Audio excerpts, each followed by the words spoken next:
Բարև սիրելի ունկնդիրներ, ասի Արիսն Ալջն է եւ դուք կլսեք Բելգահայ ռադիոն մեկ անգամ մնալ։ Բելգահայ ռադիոյին մեջ այսօր պիտի խոսենք Զենիթ ակադեմիի մասին։ Երկու հյուր ունենք, Ֆրանսիայեն Փարիզեն հոսեգան, Հայաստանից Փարիզ, Փարիզից հոս, որ Զենիթ ակադեմին գծանոթացնեն։ Ինչ է Զենիթ ակադեմին, ինչ կորս կնե, ինչի գծալե է, այս մասին պիտի խոսենք։ Մեր կողմն է Հասմիկը եւ Աննան, պիտի ուզեմ իրենց ձանոթացնեն եւ բատմեն այս ակադեմիայի մասին։ Բարև ձեզ, Զենիթ ակադեմիան հայ-ֆրանսիական համագործակցությամբ ձևավորված կրթական հիմնադրամ է, որը զբաղվում է տեխնոլոգիական նորարար կրթության կազմակերպմամբ Հայաստանում։ Մեր հիմնադիրները իրենց գործունեությունը կրթության ոլորտում Հայաստանում սկսել էին դեռ տարիներ առաջ եւ շատ ակտիվորեն գործունեություն են ծավալել Արցախում, Շուշիում, Եզնիկ Մոզյան վարժարանում, այնուհետև 2020 թվականից հետո Սևան քաղաքում սկսեցին հիմնել տեխնոլոգիական ուսուցման կենտրոն, որը 2022 թվականից գրանցվեց որպես կրթական հիմնադրամ եւ մինչ այսօրս գործում է, կրթելով արդեն 220-ից ավելի մարդկանց։ 220-ից ավելի մարդկանց։ Ովքեր են այս ովքեր գրնան աշխատել Զենիթի եւ ովքեր գրնան թիմեր, ինչպես է աշխատել եւ այսօր Եվրոպայի հետ կապը ինչ է։ Որպես տեխնոլոգիական կրթության կենտրոն մենք 3 ուղղություններով դասընթացներ ենք տրամադրում՝ արևային էներգետիկա, էլեկտրոտեխնիկա եւ արդյունաբերական ավտոմատացում, ու ինքն է ռոբոտատեխնիկա, եւ մեր շահառուները հանդիսանում են այն մարդիկ, ովքեր ցանկանում են դառնալ արևային էներգետիկայի ոլորտի տեխնիկներ, մարդիկ, ովքեր մասնագիտություն փոխելու ցանկություն ունեն կամ միտում ունեն աշխատելու իրենց բնակավայրում առանց լքելու իրենց բնակավայրը, եւ իրենք ստանում են հնարավորություն դիմելու մեզ, անցնելու հարցազրույցի եւ նախնական քննական փուլով, որտեղ մենք պարզապես ստուգում ենք բազային ֆիզիկա եւ մաթեմատիկա առարկայի գիտելիքները, մարդու մոտիվացիան, հիմնական նպատակները, ինչի համար է ուզում կրթվել եւ որից հետո իրենք սկսում են 5 շաբաթ ինտենսիվ մասնակցել դասընթացի։ Մեր մոտ կրթությունը մոդուլային համակարգով է եւ յուրաքանչյուր 1 շաբաթը 1 մոդուլին է նվիրված։ Իր հերթին յուրաքանչյուր 1 շաբաթի կրթության 30%-ը տեսական բաղադրիչ է, երբ իրենք կարդում են, ծանոթանում են գծագրերին, եւ մնացած 70%-ը գործնական բաղադրիչ է, երբ իրենք աշխատում են ինդուստրիալ դիդակտիկ ստեղների հետ, այդպիսով պատրաստվելով աշխատաշուկա մտնելուն, եւ 5 շաբաթ յուրաքանչյուր օր 7-ից 8 ժամ աշխատելով, արդյունքում իրենք վերջում կարողանում են հանձնել քննություն եւ սերտիֆիկացվել որպես մասնագետներ։ Մեր կրթական ծրագիրը երաշխավորված է Հայաստանի Հանրապետության կրթության գիտության նախարարության կողմից, ինչը մեզ թույլ է տալիս իրենց երաշխավորված հավաստագիր տալ կրթական։ Եվ մյուս շահառուխումբը դա Հայաստանի բոլոր տեխնոլոգիական քոլեջների համանուն առարկաները դասավանդող դասախոսներն են։ Մենք տարվա ընթացքում 9 վերապատրաստման շաբաթ իրականացնում ենք դասախոսների վերապատրաստում տարբեր մոդուլներով, ընդ որում մոդուլների ընտրության ազատություն ունենում են դասախոսները։ Մենք տարածում ենք հայտարարություն, տալիս ենք հնարավորություն ընտրելու եւ մեր խմբերը 12 հոգանոց են։ Ըստ պահանջարկի սկսում ենք այն մոդուլից, որին ամենաշատ դիմորդ կա։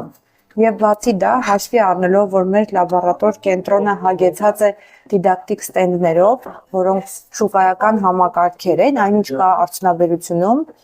մենք գիտակցում ենք, որ դա բավականին ծախսատար, թանկարժեք լաբորատոր կենտրոն է եւ միտում չունենք այդ գույքը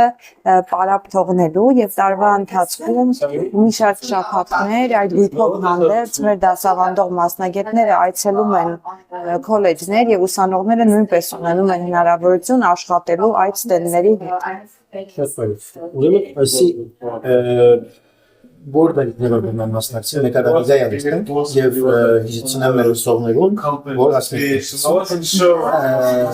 որ դարիքներում գնալ, այսինքն դերեկան պրոզամիսների երդասակներ եւ կամ ոչ մի դեպքերում մեծահասակների դասընթացին, որը նշեցի, որ մասնագիտանում են որպես արևային էներգետիկայի տեխնիկներ, կարող են մասնակցել 18-ից 55 տարեկան մարդիկ։ ովքեր որ բազային ֆիզիկա եւ մաթեմատիկա գիտեն եւ պատկերացնում են էլեկտրատեխնիկան արտադրյալը ինչ ուժերից ներկայացնում, իսկ մյուս դասընթացներին կարող են մասնակցել Հայաստանի Հանրապետության տեխնոլոգիական քոլեջների դասախոսները եւ ուսանողները։ Անկախ 15+ տարիքի են ուսանողները լինում եւ դասախոսները տարիքային սահմանափակում չունեն։ Իսկ անձնական այս ծրագրի մեջ Ես Աննա Նահապետյանն եմ, Զենիթ ակադեմիայի միջազգային կապերի եւ միջոցների ներգրավման պատասխանատուն։ Այս առումով նշեմ, որ փորձում եմ ընդլայնել մեր գործընկերային ցանցը եւ նոր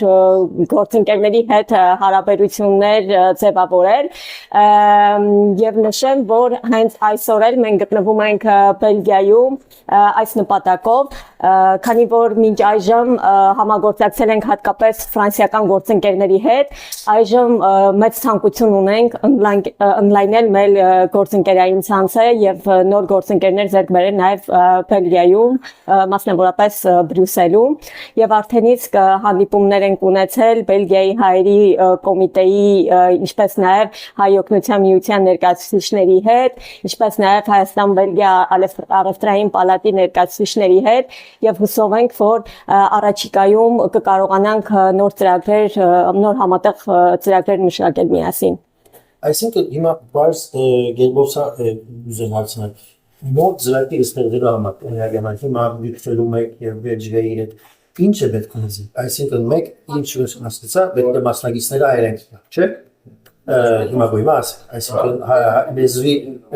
կարևորությունը հա երկրորդականը լոլով ինչպես էր ծեր համագործակցությունը Ֆրանսիայով մենք այդպես մեզի քիչ ասոր մասին բացում ենք Եվ բելգիացիներն ալ գնան հասկանալ, որ ինչպես կնան մասնակցի եւ գամ մենք ոստեղ բավական դպրոցներ ունենք, քննություններ ունենք, իրեւի գրնան արդյոք իրենք մասնակից դառնան իբրև դպրոցուլալով իրենց երդասակներուն համար, որովհետեւ այնպես կտեսնանք, որ ոստեղի դպրոցները ինչ-որ շապտորերչական, այսինքն արորիա դպրոցներ չեն, ուրեմն քանի որ այսպես ավելի շատ լեզվի վրա Գաշխալին, քանի որ ասել չենք, բայց անկարևորությունը գա, որ 14-15 տարեկանին հետո այլևս իրենք համալսարան երբ որ պիտի տան եւ կամ իրենց դպրոց պիտի լրացնեն, գաբը քիչը ավելի քիչ է համայնքի հետ։ Ուրեմն ընդրում է նոր ճանապարհներ համայնքը, որովհետեւ կարողանա երդասարտությունը գապ հաստատել միությունների հետ եւ Հայաստանի հետ եւ հարգավոր երդասարտները ամենաշատ ֆորմացիոն գնային, այսինքն ֆորմացիոն ինչպես կորտ վիդիջարեն եւ այլն, տեխնիկան եւ այսի շատ լավ օրինակն է, որ գնա մասնակցի գարձեմ, բայց ինչ է սա բակնությունը Ֆրանսիայով, որովհետեւ քիչ մասնի Շատ լավ, նախ անդրադառնալով մինչ այս ունեցած հայ-ֆրանսիական գործընկերային հարաբերություններին, նշեմ, որ մեր տեխնոլոգիական ուսուցման կենտրոնը գտնվում է Սևան քաղաքում եւ ձևավորվել է Սևան Գրենոբլ ապակենտրոնացված համագործակցության արդյունքում մեր հիմնադիր կառույցը Օվեն Ռոնալբեր շրջանի հայկական ֆեդերացիան է, որն իր մեջ ներառում է 13 հայկական ասոցիացիաներ անդրադառնալով մեր ֆրանսիական գործընկերներին նշեմ, որ մեր հիմնադրամին աջակցում են Ֆրանսիայի Օվեն Ռոնալբեր շրջանը, Գրենոբլի քաղաքապետարանը, Schneider Electric հիմնադրամը, մենք ասոցիացիան, ինչպես նաև հենց Ֆարալպի մեր հիմնադիր կառույցի անդամ ասոցիացիաները, Group Samse ընկերությունը, այս առումով հարկ է նշել նաև, որ համագործակցել ենք ՄԱԿ-ի զարգացման ծրագրի հետ եւ անդրադառնալով մեր ինստիտուցիոնալ գործընկերներին համագործակցում ենք Հայաստանի կրթության նախարարության, բարձր տեխնոլոգիաների արդյունաբերության նախարարության, ինչպես նաև Հայաստանում Ֆրանսիայի դեսպանատան հետ եւ հենց հայ-ֆրանսիական ապակենտրոնացված համագործակցության անդրադառնալով նշեմ նաև, որ վերջերս հնարավորություն ենք ունեցել մասնակցել Թորիսում կայացած հայ-ֆրանսիական ապակենտրոնացված համագործակցության 5-րդ համաժողովին, որտեղ հանդես ենք եկել մեր առանձին տաղավարով եւ ներկայացրել ենք մեր գործունեությունը, մեր առաջիկա անելիքները Ինչ վերաբերում է մեր դասընթացներին, այո, այս պահին իրականացվում են հայերենով, բայց առաջիկայում նաև ծրագրեր ունենք, որ կազմակերպենք դրանք ֆրանսերենով, քանի որ ուզում ենք ընդլայնել մեր շահառուների շրջանակը։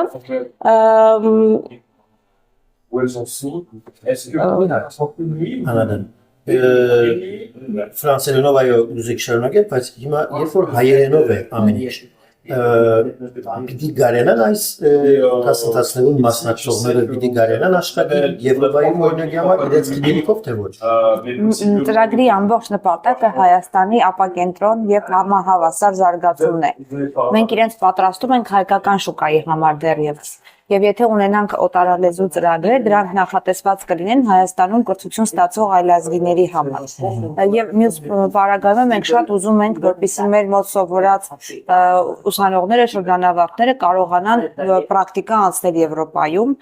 եւ գուցե օտարալեզվի իմացությունը այդտեղ իրենց օգտակար կլինի։ Բայց ծրագրի նպատակը այդ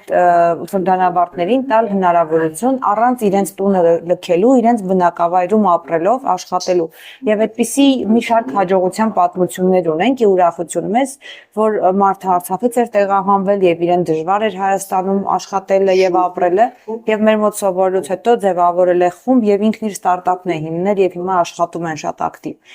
Ունենք նաեւ պատմություն, երբ միջին տարիքի տղամարդ, ով ստիպված էր արտագնա աշխատանքի մեկնել, մեր մոտ սովորելուց հետո ինքն էլ իր ապրելով իր քաղաքում, իր տանը առանց լքելու բնակավայրը աշխատում է ոլորտի ամենախոշոր կազմակերպությունների հետ եւ կատարում է մարզերում արևային վահանակների տեղադրման աշխատանքներ, էլեկտրոմոնտաժի աշխատանքներ։ Կարծում եմ սա հենց լավագույն ցուցանիշն է, որը խոսում է դասընթացի արդյունավետության մասին եւ մեր նպատակն է իրենց Հայաստանում պահել։ Որովհետեւ հետաքրքիր է այսպեսի դրակի նույնիսկ Բելգիայի համար, քանի որ Բելգիան առաջին երկրները մեկն է այս ընդհանրապես Եվրոպայի Green Deal-ին մեջ հետաքրքիր է, որ այս բիզնեսը նոր ավելի շատ վարսանում է։ Ուրեմն ինչ կնանք սպասել Բելգիայի համայնքից եւ կամ Բելգիայից այս կաբերից, ինչպես Ֆրանսիայի նավակներին, ինչպես կնան համագործակցել։ Այսինքն Եվրոպացի եւ կամ ինչպես կնա համագործակցել։ Ինչպես Անան նշեց, մենք այս տարիների ընթացքում աշխատել ենք մեր գործընկերների ուղղակի աջակցությամբ ֆինանսական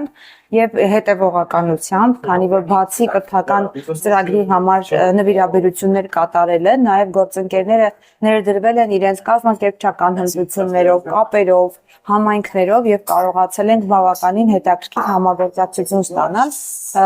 եւ ակնկալում ենք, որ այդ շրջանակը աջակիցների, նվիրաբերողների պիտի ընդլայնենք։ Միևնույն պարագայում հասկանում ենք, որ որպես կրթական հիմնադրամ պիտի գանք ֆինանսական ինքնաբավության եւ այդ իմաստով ենք սկսել փայլեր ձեռնարկել, մասնավորապես քանի որ մեր շրջանավարտները գնում էին ոլորտի կազմակերպություններ աշխատանքի եւ այնտեղ ունեին բավականին դրական ցուցանիշներ, հիմա կազմակերպությունները իրենք են մեզ դիմում իրենց թիմերի դասընթացների համար եւ այդպես scholarship-ի մեխանիզմով մշակում ենք դասընթացներ կոմպանիների համար, կազմակերպությունների համար։ Սա կբերի մեզ որոշակի ֆինանսական անկախության, բայց միևնույն պարագայում նախագծերը շատ են։ Այս տարի մեր թիրախում Սյունիքի մարզն է, Սյունիքի մարզի արևային ներուժի մեծացումը, ինչի համար սկսել ենք բաց հանրային դրամահավաք, որպեսզի այն մարդիկ, ովքեր մտահոգ են խնդիրներով, այն մարդիկ, ովքեր ուզում են մեր հետ կիսել մեր առաքելությունը, ունենան այդ հնարավորությունը միանալու մեր համայնքին եւ Ռեարմենիա հայկական դրամահավաքի հարթակում եւ Հելոասոյում սկսել ենք բաց հանրային դրամահավաք նախագծի կարող են մուտք գործել zenit.academy.am կայք եւ այնտեղ կտեսնեն երկու պլատֆորմների մասին տեղեկատվություն մեր սոցիալական մեդիա էջերից մենք ակտիվ ենք LinkedIn-ում, Facebook-ում, Instagram-ում եւ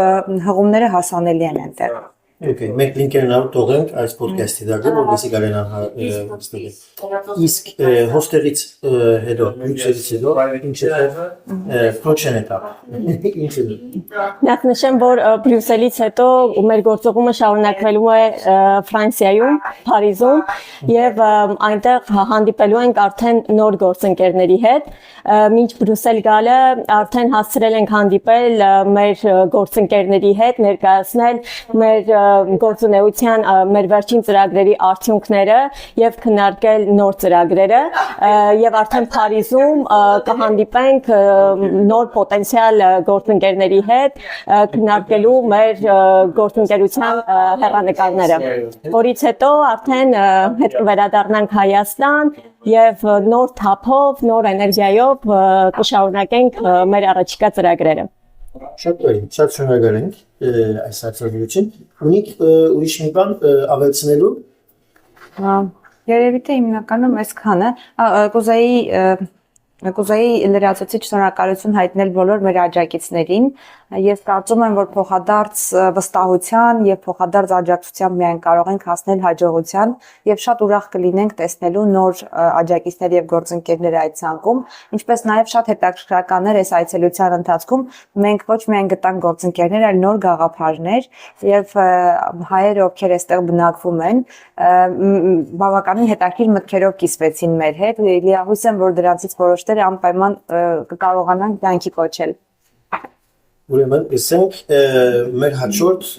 դեսացության, հաջորդ այդին, շատ շնորհակալ ենք։ Ուրեմն, սիրուն գնդիներ, մեր այսօրվա պոդքասթը հարցազրույց վերջացուցինք, լսում եք Բելգահայ ռադիոն եւ այս պոդքասթը հարգավոր գտնակցել Բելգահայ ապլիկացիոնով, բարի օր ձեզ։